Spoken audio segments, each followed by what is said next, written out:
Well, the president says he feels liberated, but the Republican Florida Congressman, David Jolly, says he's overinterpreting things. So, Congressman, what do you think of that? Because he seems to be saying, look, things are going my way, not by inference your way, Republicans' way. What do you say? Well, listen, I think that's the president's interpretation, and it's wrong. The president should not feel liberated. He had a resounding defeat, and his policies had a resounding defeat in November at the ballot box. The American people chose a different direction, and yet the president is choosing to double down on his go-it-alone strategy, and I think it's wrong. He's buoyed by, I guess, these polls, Congressman, that show a slight pickup in job approval, even though there's still pretty lousy overall numbers, sure, but that the trend will be his friend. What do you say?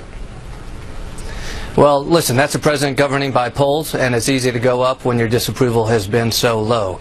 But listen, we have seen from immigration to climate change to Guantanamo this go-it-alone strategy, and it's becoming scary. Look at his comment that came out of that interview about Tehran. The notion that he one day might be open to an embassy in Tehran. That goes against everything Congress has done and the American people have suggested, and yet the president has what he believes is the presidency he always wanted.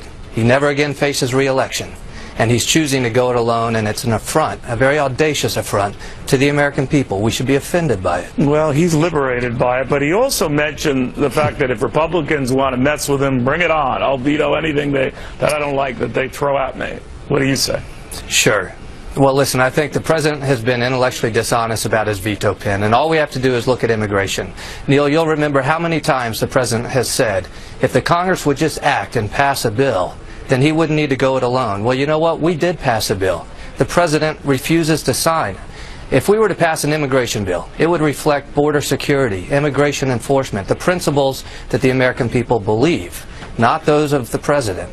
And so the president can't suggest if we pass a bill that we can work together. He's already threatened to veto common sense border security. He's being very intellectually dishonest with the American people, and it's something that Congress will need to confront here in the next 6 weeks when we go back into session. Well, why don't you call his bluff and give him a bill then?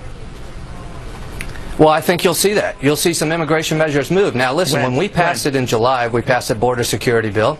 July 31st, we passed a border security bill. No, I know that in the House, and it kind of stalled and all that, but what would you do now, sure, and how soon would you do it? I think we have an opportunity in the first 6 weeks. We're in session the first 6 weeks of the year to pass legislation like that of Ted Yoho. Well, listen, we have the DHS appropriations bill expiring in the first 9 or 10. The Speaker has made a pledge within our conference to bring up a measure defunding the President's executive action sometime before the end of the DHS budget, which expires in February. We now have a Senate that can approve the same bill. We'll put it on the President's desk. Okay. We'll let him test that veto pen, and the American people can then judge. Fair enough. Congressman, very good seeing you. Happy New Year.